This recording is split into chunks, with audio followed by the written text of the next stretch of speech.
Today's episode of Passionate Talk is brought to you by Audible. Get a free audio download and 30-day free trial at books.passionatetalk.com. There's over 180,000 titles to choose from for your iPhone, Android, Kindle, or MP3 player. Get your 30-day free trial and free audiobook at books.passionatetalk.com. Hey folks, welcome to another episode of Passionate Talk. I am your host, Gary Karp, and this is episode number 34. My conversation this week is with mindfulness coach and energy healer, Moira Hutchison. Moira is going to tell us why she keeps her phone notifications off all of the time. She's going to let us know how she came to mindfulness and to becoming a mindfulness coach, and also talk about her dreams of being a nurse.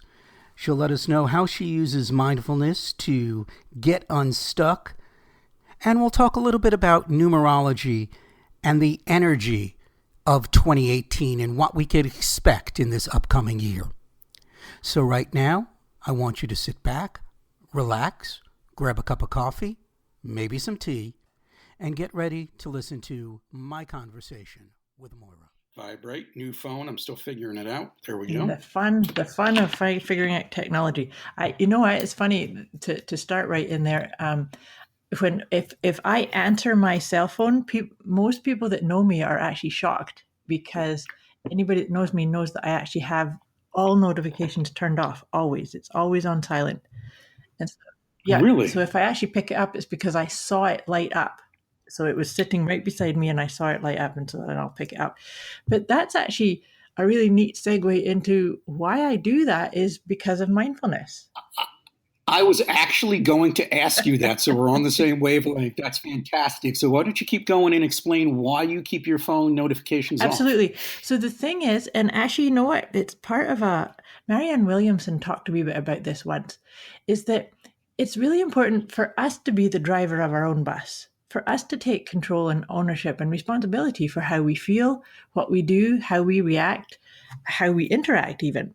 And so for me, let's say one of the notifications that comes up is something that I don't particularly want to deal with right now, or it's asking me to make a choice and my head is way off somewhere else in a different project, or I'm answering an email to somebody else, then I've just allowed something else to change what's going on for me. Mm-hmm. Like I said, I want to be the boss of me. So notifications are always there. When I'm ready and I have some time to sit down and say, okay, so who's doing what and who wants something from me or react, then I can sit and do that from a space of mindfulness, that I'm okay. I'm not feeling drained or upset or distracted or trying to work something out. Does that make sense? That makes perfect sense, Moira. And I think it's also very important because for me, mindfulness is the key to everything. You've got to be mindful. You have to be present. And really, for me, mindfulness just means being present and taking ownership of your own life, your own thoughts.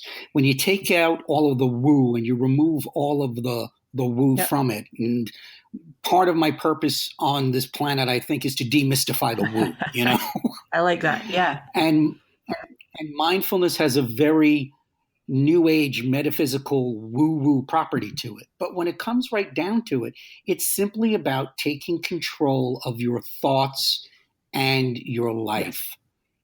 And it could help in everyday life, just something as simple as you just shared with us, of turning off your notifications on your phone so you don't get distracted and you could put 100% of your energy into whatever you're focusing on, is a wonderful, wonderful tip. Now, in case you haven't guessed it, folks, Moira is a mindfulness coach and energy healer.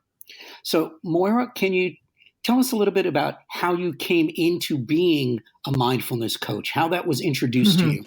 Oh my gosh, we're going to have to talk for an awfully long time. Go ahead.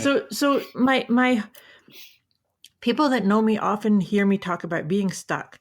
What I do now, I call it letting go, because my story is that I want my dream was to become a healer, to be a nurse. That was all I ever considered doing as as a teenager, growing up, doing my high school.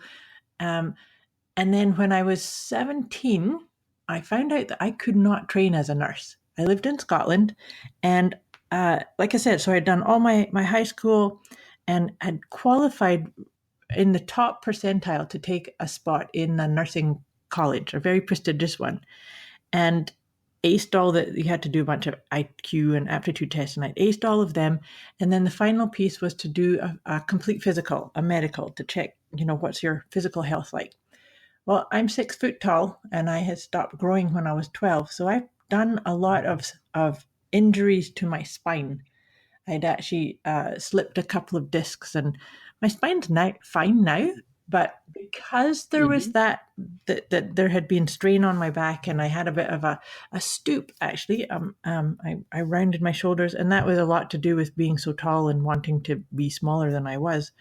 But that was enough for the college to turn around and say, we can't train you as a nurse. Because of the bent Because spine. of the bent spine, but because had been trauma to my spine. I had a weak low back.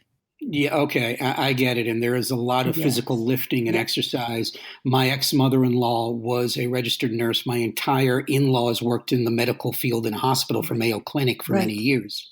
So I am aware of the qualifications, I guess you would call it, to become a nurse. And believe it or not, there is a physical component to that, because you have to be able to lift people who are maybe 100, 200, sometimes 300 pounds off of a bed, or if they fall off a bed, off of a floor. So I can definitely understand how that lower back issue and the weakness in the back could prohibit you from becoming a nurse. Now, you touched on before about being stuck and how mindfulness can help us get unstuck. And I know in my particular field, besides the podcast, I help people organize, write, and publish their books, their stories. And one of the main issues they have, and that I also have as an author, is writer's block. Now, I have my own ways of getting through that, but I was wondering if you can tell us a story about how you discovered to use mindfulness to get unstuck, a time in your life where you were stuck, either personally or professionally, and how you used mindfulness to get unstuck. One of the key pieces, and just to give a wee bit to sort of set the stage to answer that, my definition of mindfulness is the conscious decision to stay in the present moment and face whatever's here. Wow, I like that. Could you repeat that? Because I just love that so much. Yes, so it's the conscious decision to stay in the present moment and be with whatever is here. And so by being with whatever is here, that means not pretending it's something different or running away from it. And we all have a tendency when and this is what the stuck feeling would be, is that's uncomfortable feelings. If I'm stuck because you just said writer's block. So I'm stuck saying, I have nothing to say. There's, the flow, the creative juices aren't flowing. And then, so that's all you're focusing on. But maybe that's not coming from the present moment. Present moment is I have a pen in my hand and a blank piece of paper in front of me. Well, let's just allow you to keep breathing. And a key piece, and it's funny that you say that, because I've actually written 2 books myself, so I'm familiar with that writer's block piece. But I think that if I'm saying, okay, my head has just told me that I have to crank out X amount of chapters in this day, and I'm blocked, well, maybe I need to just sit and start breathing. One of my favorite mantras to help just be here in this moment is to use your breath with a mantra. So the mantra is, I am here. So in your head, on your in breath, you say, I am, and on your out breath, you say here, and keep doing that. I am here. I am here. And you could even sit there, I am here, and just start writing whatever comes to mind. So you could start writing, this is stupid, I'm stuck, I don't know what's going on. But by being here, you're going to get the intelligence of whatever's in this moment for you. That is absolutely correct. And it's just really being present, slowing down to the Yeah. pace of life, which I think is the name of a book I read many, many years ago. I think, Okay. I can't remember, but it sounds like it's a title of a book I Mhm. read many years ago, is really the key. I find that most of the blockage or the stuckness, I guess, Mhm. as you would call it, is caused by reliving the past or worrying about the Yes. future. But sorry, go Going, ahead. Well, I was go just ahead. going to say the other Oh, big okay. piece about being stuck here, though, is the propensity that we all have that we judge ourselves based upon what we think other people think we should be doing.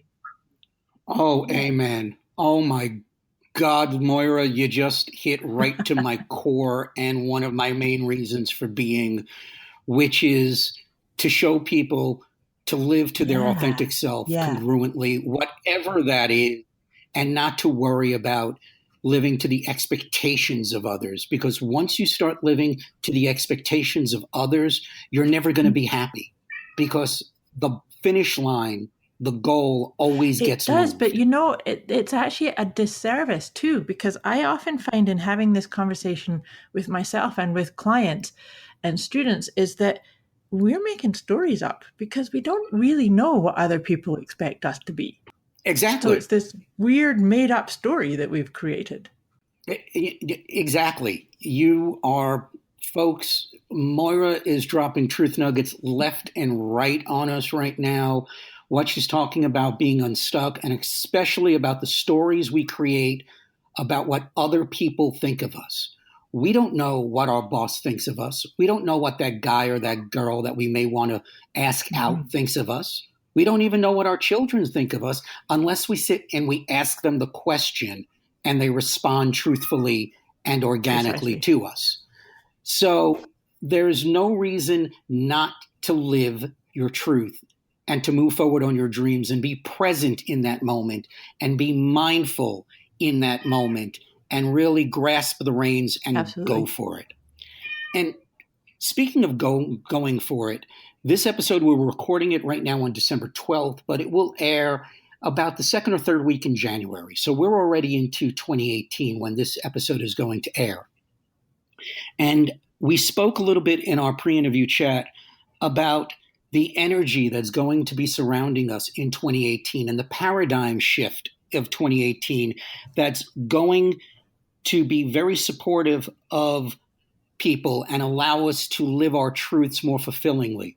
More fulfillingly? Yeah. Does that make sense? Yeah. We'll let it go.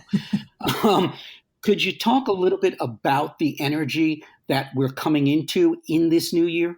Absolutely. And so the insights that I'm speaking to right here come from a numerology point of view. I like checking. I have great honor and I'm very grateful to be able to just have a quick look at what the guidance are from numbers. And so Gary, I don't know if do you have any insights on numerology? Like how is this okay to present it just to tell you what the essence of the numbers are, or do I need to explain to you how numerology works? I have dipped my toe into numerology because of my study of gematria and also my study of Ah, tarot, because I've been reading tarot for 30 years. And of course, numerology works a lot into the tarot. I absolutely. That's something we have in common because I've been doing tarot for about 25 years. Really? Wow. Okay, we have Yeah. something else to talk about off the air because it's going to be wonderful. Yes. Um, so, if you can just go a little bit further for the beginners like myself, because I haven't Sure. really gone up to my elbows as I like to speak, Yeah. just give us an overview of numerology and the ones and the threes and the fives and what Yeah. they all Sure. mean. Sure thing. So the idea of it and why I love the numerology part is that we we go from it's like 9 year circles. So we go from 1 to 9. Everything in numerology reduces down to a single digit. So think of 2017 was a 1 year. You go 2 plus Hmm. 1 plus 7 is 10, but so it's 1. So in 2017, it's all about planting seeds of things and projects that are going to be worked on for the next 9 years. There's a wee caveat there to reducing to single digits, and they're called master numbers, and that's 11, 22, 33, and 44. So those master numbers they're very auspicious. They really they have master attributes to them, like illumination and master teacher and connection with all that is type of energies. So in essence, when we, like I said, when we do one is an individual choice of what you're going to be working on. And then when we come into the two is about collaboration and cooperation. Three is about having fun, because now you've found the partnerships, you found the good things. You've kind of actually, if you think about in tarot, we were talking about tarot, threes are oftentimes a little pause point to sort of say, wow, look at what I've created. This is great. I'm on target. Let's keep going. We're in flow. Yep. And then four is more about stability. You've got that. It's a wee bit more responsibility. You think about a three table with three legs is a wee bit tippy, so you're going to have lots of fun keeping that balance. But then, as with the four, you've got your four pillars in place, so that's very stable. And then it keeps going on like that. So it's basically a dance of taking responsibility, taking ownership as you go through the numbers. So to come back to the discussion about 2018 and why I've actually been excited about this for the last 6 months, about coming into 2018, just because of witnessing what's been happening globally and in North America, that we're stepping into, yes, 2018 is a 2, but it's also an 11. And so when we have the energies of a master number, you still have the energy of 2. So you're going to have cooperation, collaboration, partnership. People are going to start really working together and finding the opportunities and things like that are going to just show up. But you have the added part of 11, which is illumination. So that, I don't know about you, Gary, but that just fills my heart to think that the illuminated collaboration idea. I love that. Just the fact that we can collaborate, because that goes to really we're in it together. And, as our former president once said, you didn't build that. You didn't create it alone. Nothing is created by one person by themselves. It takes a group effort. Even if you believe you are a self-made man or a self-made woman, there have been people who have helped you get to where you're going. Absolutely. And it's all about sharing. It's all about collaborating. It's all about coming together to create that higher vision. And I, for one, am looking forward to 2018 to move us in a direction of, for lack of a better term, oneness and togetherness, and seeing what we can create together. I totally agree with you. And so this is to step back into our conversation about mindfulness, is that mindfulness is very, very much about that awareness of what it took to, like, if you think about, say, mindful eating, if you're sitting mindfully eating, you think about everything and everyone that contributed to putting that meal on your plate. The farmers, the sun, the rain, the earth, the farmers, the people who packed it, the people who prepared it. And so that's another part about mindfulness. And I think that we could all stand to embrace more of that in energy in 2018, because just by taking a wee pause and inwardly saying thank you, the energy's going out. Like you just said about the oneness. If I sit here and just give a little acknowledgement within energetically, that ripple effect affects everything around me. Yes, and that giving thanks silently, energetically, really brings up something that, prior to you saying this, I had never connected with being mindful. Because to me, being mindful was always being present in the moment, in the ever eternal, infinite moment of now, right, and this moment, and this moment, and this moment. Yes. So it was always about living truthfully in the moment and being aware and really controlling your thoughts, being the driver of the bus. I had never thought about mindfulness equaling thanking silently and energetically, which leads to really gratitude. Yes, very much so. Which is an extremely important part of manifestation and creation. Could you talk a little bit about how mindfulness and gratitude sort of go hand in hand? Well, actually, I love that you said that, Gary, because the thing is that we might have the propensity to say, I can only be grateful or feel gratitude for the things that are good or the things that light me up. But how about feeling gratitude for the fact that I can feel this deep sorrow, or I could feel the burden of worrying about how am I going to pay my bills, and have gratitude for that experience. Now, this is starting to get into really deep mindfulness stuff. Yeah, and I have to admit, you said that, and my mind went sort of tried to think and wrap my head around it, and it couldn't get all the way around about me being grateful for the pain and the struggles. When I come out the other side, I could look back and in retrospect, hindsight is 2020. Yeah. But the key is, from what you're saying, is to be grateful in the moment that you're having those struggles, having those challenges, going through those painful, quote unquote, painful experiences. Now, I'm sure there are a lot of our listeners out there that are more like me right now that are going, wait a second, I've got so much debt sitting on my credit cards because of Christmas. Right. How am I going to be grateful that I've got tens of thousands of dollars in debt and I'm only bringing in $800 a week or $1,600 every 2 weeks? How am I going to be grateful that I'm upside down?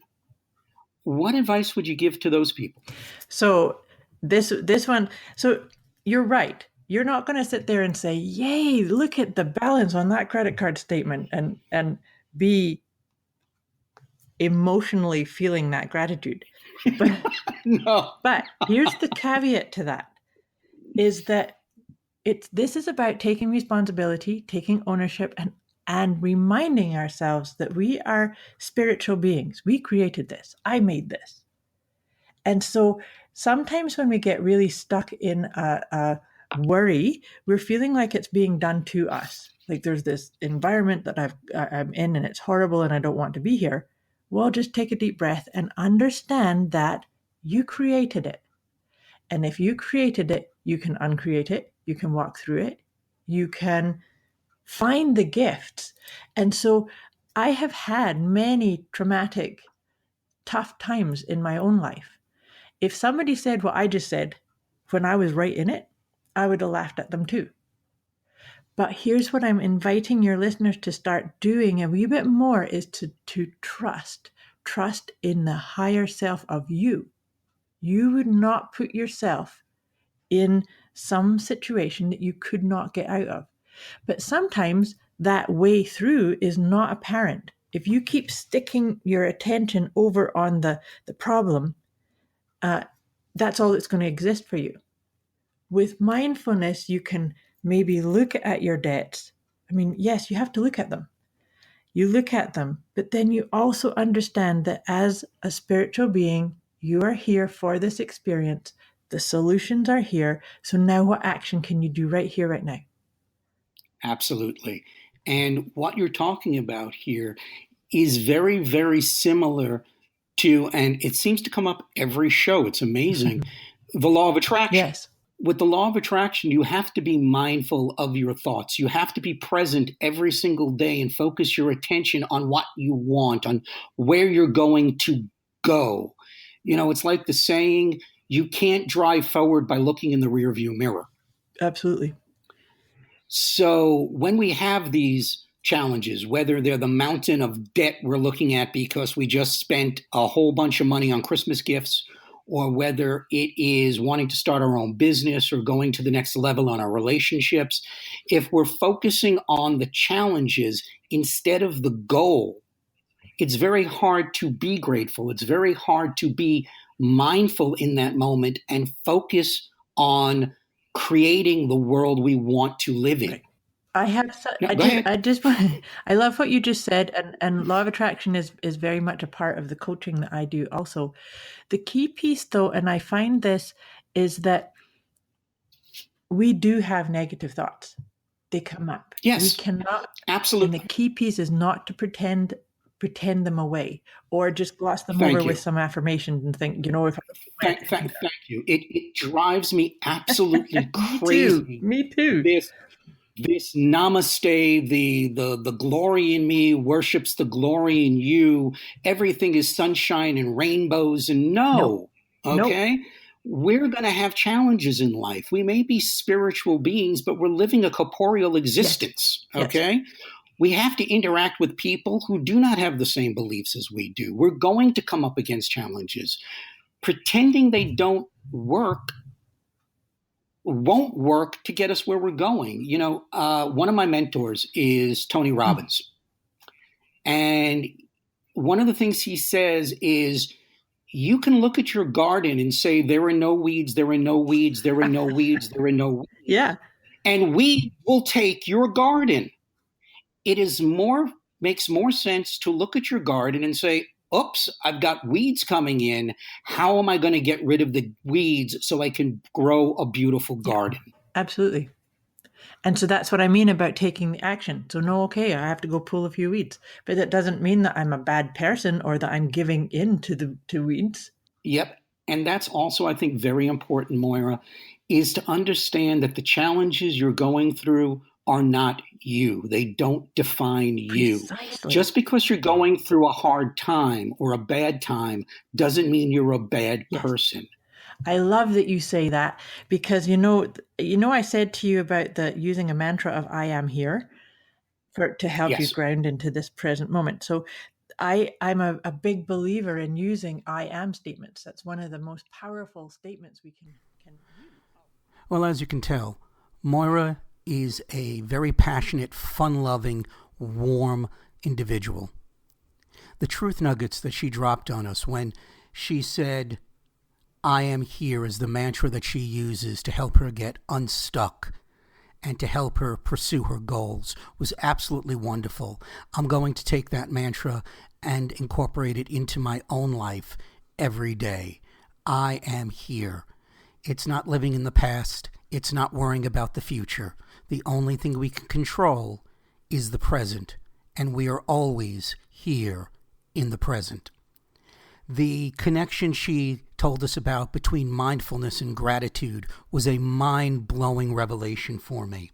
The way she explained numerology and the master numbers and how those numbers will impact 2018, and that we're moving into a master number 11, which is a energy of collaboration. That got me really, really excited. And then finally, that advice that she gave to trust in the higher self of you. No matter what situation that you find yourself in, realize that you put that situation in front of you. You placed it there so that you can learn from it and that you can grow from it. And there is no situation that you would put yourself into without a way of getting yourself out after you have learned the lessons. Moira will be back with us on Wednesday, and we're going to continue this wonderful conversation that we had. And I hope that you'll join us on Wednesday for the second half of that conversation. But for right now, that's all the time we have for this episode of Passionate Talk. So until Wednesday, follow your dreams and passions and manifest the life that you choose.